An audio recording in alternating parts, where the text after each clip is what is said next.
We have a little bit of something special today. It is both a movie and a musical, and it came out on Christmas Day, so last year, which I know was not that long ago, right? It's like I didn't even finish 2022, and now it's 2023, so totally not prepared for that. That's gonna probably take me all year to get adjusted, and then by the time it is December 31st, yeah, I'm gonna go through the whole cycle again, probably. That's how you do it. This is autism and ADHD with transitions. It's like a year just flies by and then boom, another year. You know how it is. So I watched Matilda the musical. I was not expecting it to be as good as the original with Mara Wilson, Pam Ferris, and Danny DeVito, and his lovely, who is now kind of his ex-wife right now, Rhea Perlman, who they are beautiful people, both of them.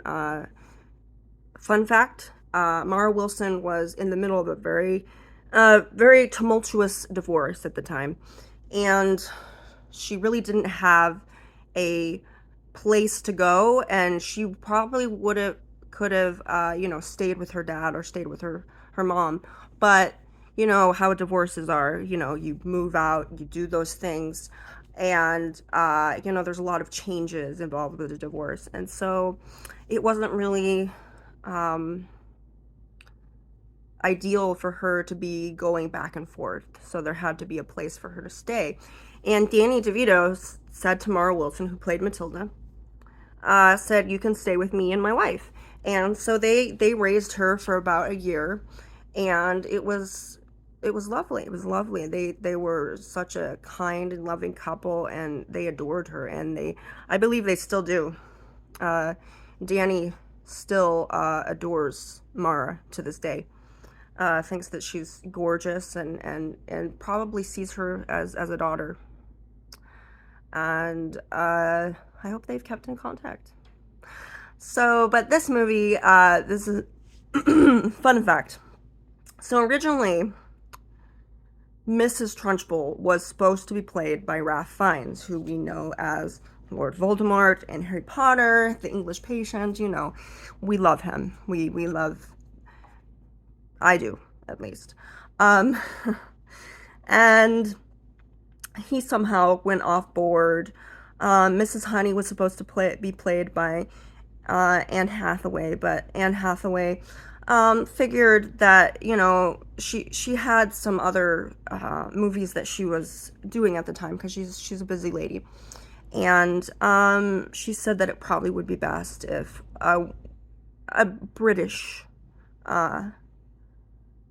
actress would play her, she's a wise woman, a wise lady. So the young girl who played Matilda was fantastic. She was from Ireland, but she had to both sing and speak in a Northern English accent, or more specifically, someplace in Northern England, which could mean many different places. It could be Yorkshire, it could be Cornwall, those kind of things. So in the north somewhere. We don't know where. We don't know where. Forgive my bad British accent, please. I'm not a racist. I actually have grown up with a lot of British shows and TV and movies for probably over 20 years. So I am practically British right now, and like I am, I think I'm pretty much 80% British right now, and the other percent is American. So, and by the way, my British friends actually think my British accent is pretty hilarious. So I got their stamp of approval. So if I ever break into a British accent, please don't be offended. Uh, I'm just being autistic and weird, okay? Just FYI. And as you know, when you sing, there's not really a real strong accent unless you're singing in character. If you're singing in character, or the director or composer or whoever's in charge of the musical wants you to sing in an accent, then yeah, you can do that. But that was quite impressive that she was both singing and speaking with a British accent, and when she was, in fact, Irish. So, not that might not seem like much of a leap, but considering that she has never been in a movie before, at least no movie that I've seen, that's quite impressive. She's new. She's new to the music, the music scene, and she's new to the movie scene. And so, as you know, the wonderful Emma Thompson, who I have adored for many, many years, since Much Ado About Nothing, probably since I was 4. And she played Mrs. Trunchbull. And Emma Thompson is very attractive. She's a lovely, gorgeous woman. She's, I really, to be honest. And she's someone who has also aged naturally. I don't believe she's had any plastic surgery done. So that's quite honorable. It's very commendable indeed. So, but I was looking at her and I was like, that's at least 4 hours of makeup work. But there were 6 people that came together and said, okay, this is what we want you to look like. And they discussed it with her. And one of the team on the makeup team said, Emma Thompson has absolutely no vanity. The more horrible she looks, the better she feels. So eventually, and she had, somewhat of kind of a fat suit, but it was like a comfortable one. It wasn't like John Travolta or like Eddie Murphy in The Nutty Professor. It looked very comfortable, actually. It looked like a comfortable, had the big bust and just she's very Trunchbull is a shapely woman, okay? she's well built. She's well built. And so I was not surprised when I heard that Emma Thompson could sing. I was just like, of course she can sing. I mean, no doubt, with that voice, and she can do anything she wants, but anything she sets her mind to. But I wasn't part of me was surprised because I hadn't really heard her sing like anything really before, and if I have, I probably don't remember, because I crammed too much information in my head.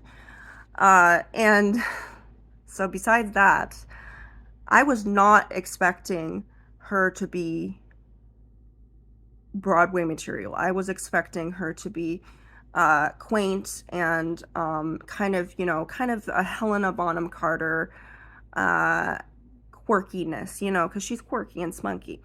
And I was thinking Helena Bonham Carter as Mrs. Lovett. Really good effort. Not a singer, but she really shines. That's what I was expecting. I was expecting, just, singing the character, singing in the accent, and that's what I was kind of expecting. What I got was incredible vocals, not just loud, but powerful. She has some great breath control for sure. Good set along, obviously. She definitely takes care of herself because with that voice, whoa.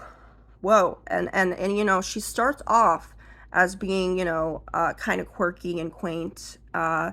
She's singing and she's kind of doing that sing-song talking thing, what did I do then? I did this, that kind of thing.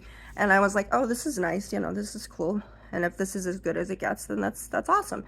But no, she would keep topping her performance as she went along. She just kept getting stronger and more powerful and better as she went along, and I was blown away. I was like, wow. I just, it's like that time when I saw Encanto with all the original cast on the Hollywood Bowl. I was almost devoid of breath. I was like hyperventilating. But this time I was just like I wasn't breathing at all. I was just like, wow, wow. I was just in awe. And I was in awe of everybody really because all of them had exceptional voices. They had decent acting. The dances were great. And yeah, but as I said, do not watch this movie and expect it to be like the original. As I said, this is probably more based on the book that Roald Dahl wrote. And it is a musical that has been on Broadway for probably the last 10 to 15 years. Don't quote me on that. And it's been in England, and England has its many theaters. That's part of the culture is the theater. And they have their own they don't have Broadway, but they have something very probably similar. And they have these fancy theaters, and I don't even know the names of them. They're all fantastic, I'm sure. And then they have pantos. I mean, they have Shakespeare. I mean, they are up to the nines when it comes to um, theater and art and acting and all of that. That's part of some of the best actors that I know of are English and or from England. So it's a very theater based culture, I'm gonna say. And I said I'm not making a generalization statement. I'm just seeing from what I've observed that theater is pretty important uh, to to some of the people in England. I don't want to get in trouble for being general and biased, okay? I'm not trying to put out racist ideals here. But from what I know, performance arts is are very important. And so uh, it's Matilda has been something that I think has been very near and dear to the hearts of not only us as Americans, but people in England as well. And I think that's why it's a very special story because we all grew up watching Mara Wilson as Matilda. Some of us grew up reading the books. And there's just something very memorable about Roald Dahl that always touches our hearts, whether it's James and the Giant Peach or um, BFG, you know. And the movies that they make out of these are fantastic. Oh gosh, I loved uh, James and the Giant Peach for years. It was just, oh, I had it on VHS tape when I was 4, and I watched the heck out of it. And, I read the book as well. I was very fascinated by the witches. I really wasn't supposed to be. When I was growing up, it was kind of a forbidden fruit, so to speak. Like it was just a little too intense for me, but I loved it. And so, I was obsessed with Angela Houston. I don't think that's ever left. I think I'm still fascinated and by her, and I still think that she's like the most beautiful woman, really, to be honest. I think she's very attractive still. And so I actually watched the Anne Hathaway one of The Witches, and that was good too. And as I said, when you watch a movie that's a remake or is another version of a movie that's already been done, I'm going to tell you, whether it's a reboot, sometimes it's like The Candyman, for instance, that was actually not a sequel. It was a reboot. It was more of like, the continuing story of a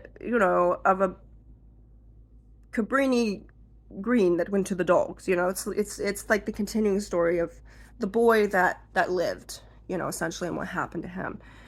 And when you're asked with a reboot, you have to look at it differently also. That a reboot or a remake, whatever it is, it's never going to be the original. It's never going to be better than the original, but it's going to be a original piece of art in itself. Sometimes it's just crap.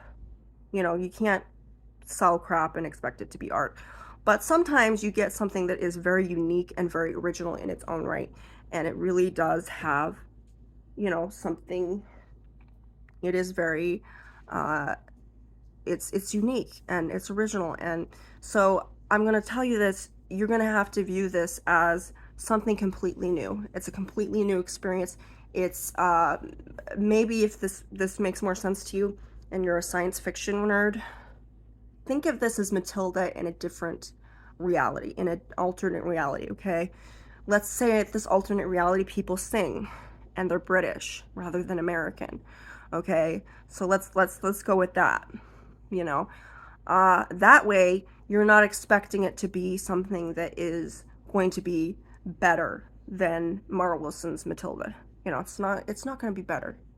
Okay, it kind of ended a little too short for me. I'm just gonna say that it ended like all of a sudden, like I was expecting more. It had this build up, and then all of a sudden it just ended, and I was a little bit miffed with that. But then they had this grand finale, and it leveled itself out.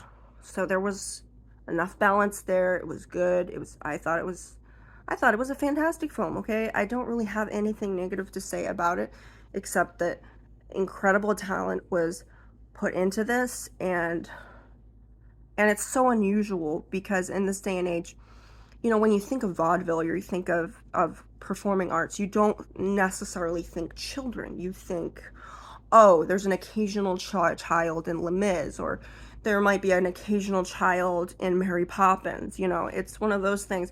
You see a kid every once in a while. It's not like where there's a bunch of children.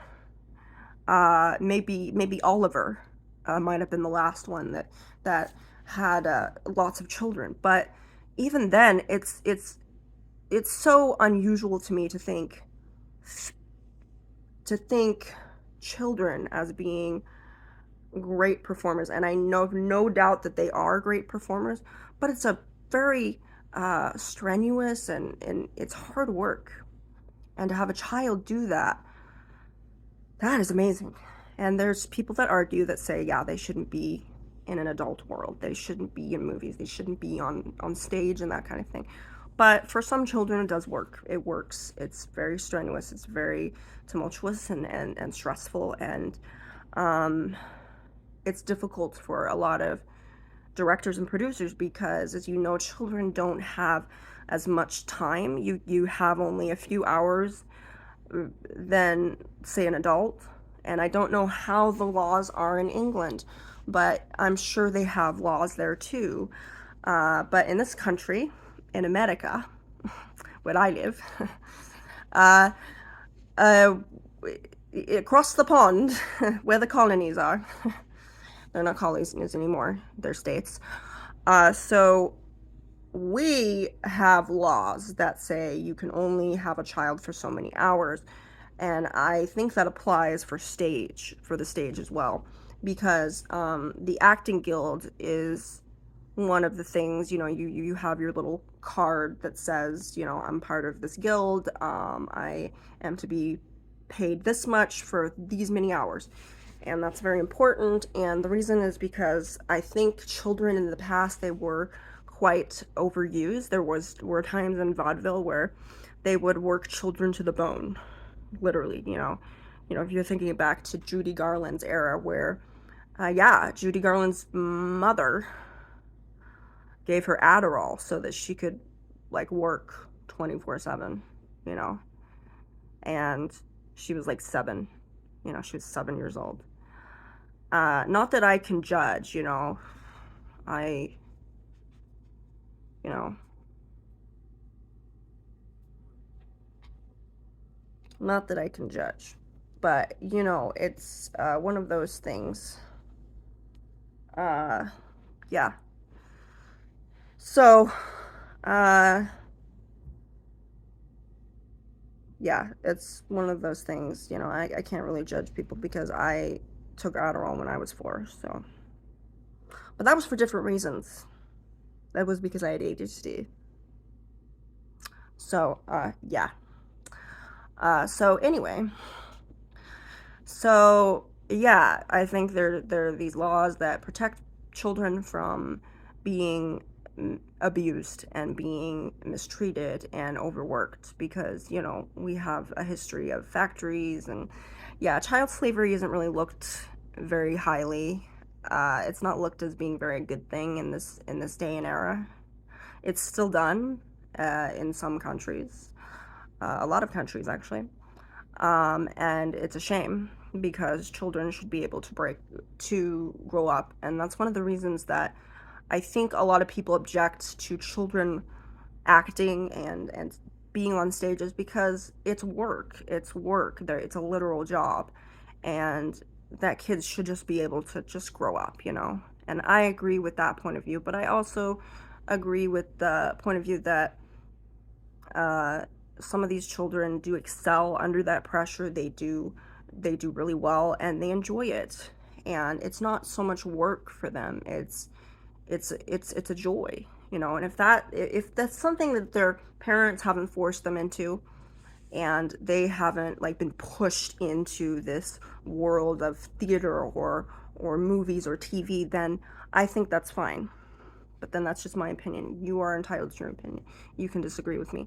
If you think that children should not be on stage or in movies or TV, then I will agree with you to a point, because I totally understand and I see from your perspective that that probably would not be a good idea, like if it was your child or somebody that you knew. And that's entirely up to you, really. But as I said, it's a fantastic film. I enjoyed it. I loved it. I highly recommend it. I would give it 9 stars. Yeah, I'd give it 9 stars.